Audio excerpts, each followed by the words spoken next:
n'akaga n'ibara rikomeye cyane n'ibyago isi igushije ishyano muri kano kanya intambara irakomeye cyane hagati ya Irani ndetse na leta zunze ubumwe z'abanyamerika. Isiraheli nayo ntisigaye n'urufaya rw'ibisase biriko biramanuka n'iza mesile zikomeye cyane ibisase kirimbuzi intambara uyu Trump yateguje kuri Irani ayatora nawe ati nanjye ndarwana ndi umukomando ndi umusirikari nzihagarara ko n'igihugu cyanjye cya Irani duhagarare turwane bwuma turwane n'umwansi wese wifuza kuzotugaba ko ibitero wifuza kudutera natwe tuzamutera. Bahise bagaba ibitero ahantu henshi cyane mu burasirazuba bwo hagati muri za Yemeni za Saudi Arabia ahandi muri za Bahrain n'ahandi hagiye hatandukanye hari ibirindiro by'abanyamerika. Irani nayo yaciye ibasubiza umwoto yabarashe ko ibirindiro hafi ya byose yabirashe. Nabo baravuga ko ico bakoze ari ukwihimura ku gitero bari bagabwe ko ku nyubakwa canke inzu isanzwe ibamwo umuryango w'indongozi w'abategetsi bakomeye cyane batwara buriya bwami batwara igihugu cya Irani nyine. Abo bategetsi Ayatora aho umukuru wabo yavuze ko nabo bagomba kwigwanaho bakahagarara bwuma ko ntawe uzovogera igihugu cyabo. Nguko intambara rero biraboneka ko iza gukomera cyane. Ese Amerika yoba iriko irabifashwamwo n'abande? Uburundi bwoba bwageze mu Bufaransa kwa Emmanuel Macron boba bagiye kurabayo iki? Ivyo byose turabifite ngaha muri aya makuru. Intambara kandi yo mu buseruko bwa Kongo nayo ntago yoroshye, nayo irarimbanyije irabica bigacika. Abagwanyi nabo bati ntago dushira intwaro hasi. Bateye Tshisekedi Felix Antoine Chilombo fashe bamuteye ubwoba bamubwira ko mu gihe yakije umuriro azohagarara akawota kuko niwe yabitanguje aja kubagaba ko ibitero abica aho bavuga ko yishemwo n'umuhoze ari umuvugizi w'izo nyeshamba za 23. Uyu ni Leto na Colonel Wiringoma yasanzwe avugira izo nyeshamba mu vya gisirikari, aho bivuga ko yaravuye mu nama hamwe n'abandi basoda bashika ku 8 bose bari 9 bakaba baraguye muri byo bitero vya drone za FARDC nkuko vyaciye bigenda bishikirizwa. Muri kano kanya rero ibintu birabandanya gukomera cyane. Izi ngwano zirahera gute? Fyonda subscribe niba ukoresha ururimi rw'icongereza canke ukabukoresha ururimi rw'igifaransa urafyonda sabone. Muracuja ngaho iburyo urafyonda no kwa kantu kameze nk'agakengeri. Amakuru ibiganiro dutohoza umwanya ku mwanya bizoje bigushikira aho uzoba uherereye hose ku isi. Ntuzitangwe rero mu kanya nido ry'aya makuru aya hamwe n'ayandi twabateguriye. Sangwe kaze. Nkuko nari mpejeje kubikubwira rero ngaha mu gihugu cyacu cy'u Burundi ibintu birabandanya guhindura no gufata iyindi sura inyuma yaho igihugu cyacu cy'u Burundi kifatanyije n'igihugu cya Repubulika iharanira intwaro rusange ya Kongo, ariko bikaba biriko biraboneka ko bagiye gukubitirwa hamwe.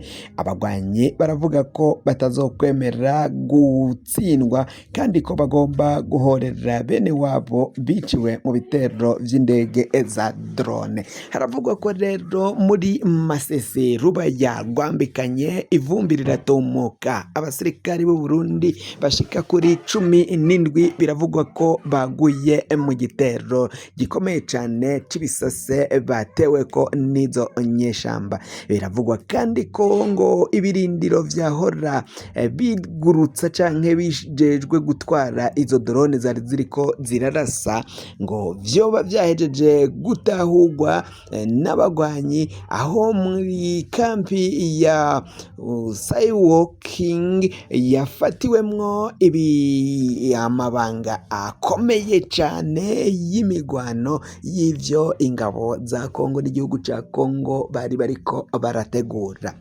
Ngo bariko barategura kugaba ibitero vyinshi cane kandi bakabigaba icarimwe, bakabigaba mu buce bugiye butandukanye kuva Igoma, Bukavu, Uvira n'ahandi hagiye hatandukanye ahari ibirindiro vya M23 hose mu buseruko bwa Kongo, bakahagaba ibitero vy'indege, ibindi bitero navyo bigahita bica ku butaka. Abagwanira hasi, abasoda bagwanira hasi nyine nabo bagahita babandanya kugaba ibitero ijye nino ngo ku buryo M23 itari kuzotahura ibizoba biriko birayishikira canke biriko birayibaho.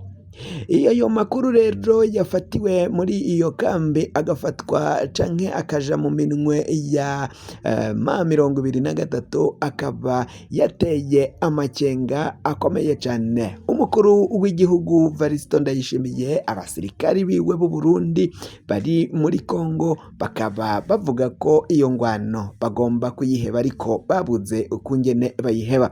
Bamwe baratoroka bakaja kwinyegeza muri Dubai, none naho imigwano batanguye kuharasa. Haravugwa kandi ko abo FARDC n'ingabo z'u Burundi ngo baba batahuye imirambo ihamvye mu kinogo rusangi, imirambo ishika ku 170 bakaba ngo bayitahuye mu nzu yakoreramwo inyeshamba za M23. Ariko bamwe bati ivyo ni ugucafuza uwo mugwi w'abagwanyi kuko ntago ujya wica abanyagihugu, ngo nta buryo ari bo baba barabishe, ahubwo FARDC, Wazalendo, FDLR, FDNB nibo baba barakoze iryo bara, hama bagatangura gushaka ukungene babisiga canke babigereka bavyagiriza uwo mugwi w'abagwanyi bama M23. Varisito Ndayishimiye muyabira nkuko biriko biragenda bivugwa ngo ubu noneho ngo yoba ariko aratabaza Ubufaransa kugira ngo buzomutabare buzomukingire mu gihe yoramuka agabwe ko ibitero bikomeye cane, ariko arikeka ko umwanya ku mwanya bashobora kumugaba ko ibitero kuko yifatanije na Tshisekedi mu kuja kugwanya abo bagwanyi. Uyu Varisito Ndayishimiye akaba yamavuga ko ngo yajanye ingabo muri Kongo kugira ngo aje kuzibira no gukinga ko abagwanyi ba Red Tabara, FNL, Forebu n'izindi nyeshamba zigwanya ubutegetsi bwa CNDD FDD ko zidashobora kujabuka kugira ngo zimugabe ko ibitero. Ariko bamwe bati nka Gatorwasa n'umunyapolitiki akomeye cyane mu Burundi yaragize ati none ni gute bari bagiye gukingira igihugu c'u Burundi, gukinga imbibi zaco, bakaja muri za Rumangabo mu buraruko bwa Kivu hafi n'igihugu ca Uganda, aho niho bari bagiye gukingira abagwanyi ba Red Tabara bo bariyo babarizwa. Agatorwasa akavuga ati burya no bubeshe, inama nabaha canke ico nohanura umukuru w'igihugu n'abategetsi b'igihugu c'u Burundi muri rusange, abagira abafata ingingo yo kurungika abasoda muri Kongo, ko iyo bahanura guheba mwene nk'iyo ngendo bagaca batahukana abasoda b'u Burundi bafungiwe babohewe mu gihugu ca Kongo nabo badandaje muri Kongo batavyipfuza. ivyo nivyo Agathon-Rwasa ashikiriza kuri ico kibazo c'umutekano kiriko kiribonekeza mu buseruko bwa Kongo, muri Kivu y'uburaruko, Kivu y'ubumanuko, Kivu zombi zo mu buseruko bwa Kongo. Ibintu birabandanya gukomera cane. Abo bagwanyi rero inyuma yaho batakarije abategetsi babo bakomeye, ngo bakaba babwiye Tshisekedi ko umwanya ku mwanya baramusanga mu biro iwe Kinshasa ngo yakije umuriro. Kuri kino gihe ngo uyu Tshisekedi ngaratekewe n'icoba gikomeye cyane inyuma yaho ahawe ubutumwa mwene nk'ubwo bwavuye kuri abo bagwanyi, kandi n'ubusanzwe akaba asanzwe atinya abo bagwanyi, avuga ko umwanya ku mwanya ariko arikeka ko umwanya ku mwanya nawe bashobora kumurangiza canke kumwica nk'uko baciye bamubwira ko ivyo yakoze azovyishurira canke agiye kwibonera ko ingorane zikomeye cane mu byo yaciye yonona amasezerano bari bagiranye n'abo bagwanyi. Nayo kandi na mugenzi wiwe Varisito Ndayishimiye nawe icoba nicose, na cane cane ko kuva ngaho mu buseruko bwa Kongo ushika i Bujumbura ni hagufi cane, biraturanye biregeranye, umwanya ku mwanya bamushaka bamukora akantu.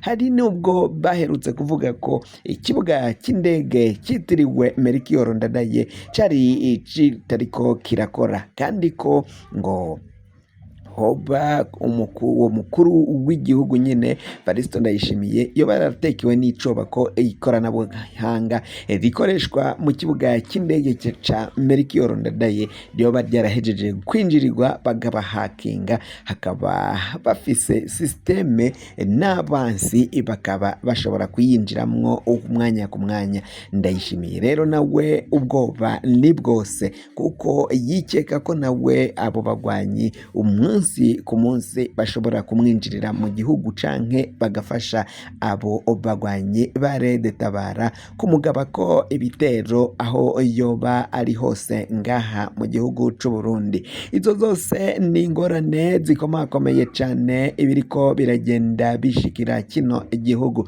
cacu c'u Burundi, mu gihe abategetsi bo batabona ko ari ugukwega ingorane ngaha mu karere.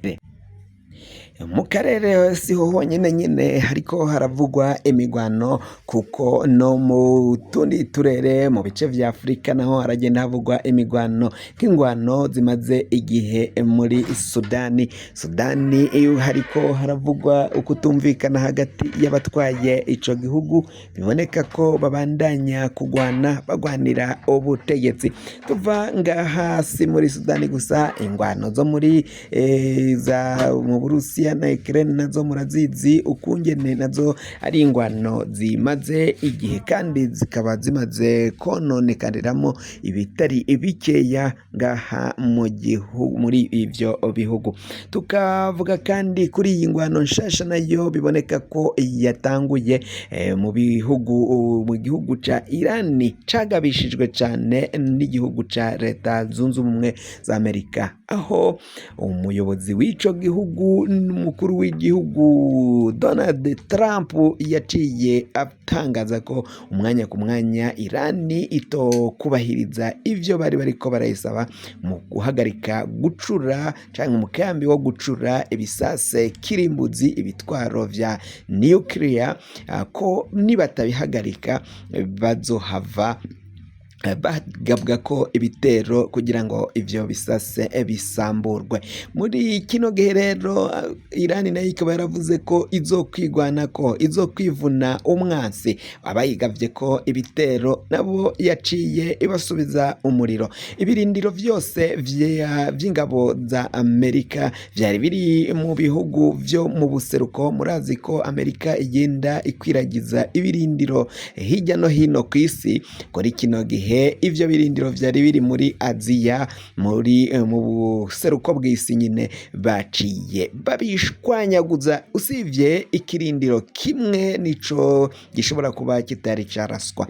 Abakuru ba Irani nabo baciye bavuga ko ico bakoze ari intango, ari step ya mbere, ko nibasubira kubarasaho bazokora ikindi kintu gikomeye cyane kandi kizohangayikisha igihugu cya Leta Zunze Ubumwe za Amerika. Wafyonda subscribe niba ukoresha ururimi rw'icongereza canke niba ukoresha ururimi rw'igifaransa urafyonda sabone, hama ujya ngaho iburyo urafyonda nuko ako kantu kameze nk'agakenge, amakuru ibiganiro dutohoza umwanya aho uzoba uherereye hose ku isi. Mwe mwahejeje gufyonda subscribe kandi tukaba tubakengurukira cyane, muri abo kubahwa. Amakuru yacu nakagaruka nagahwane, ndabikebanuye naho ubutaha.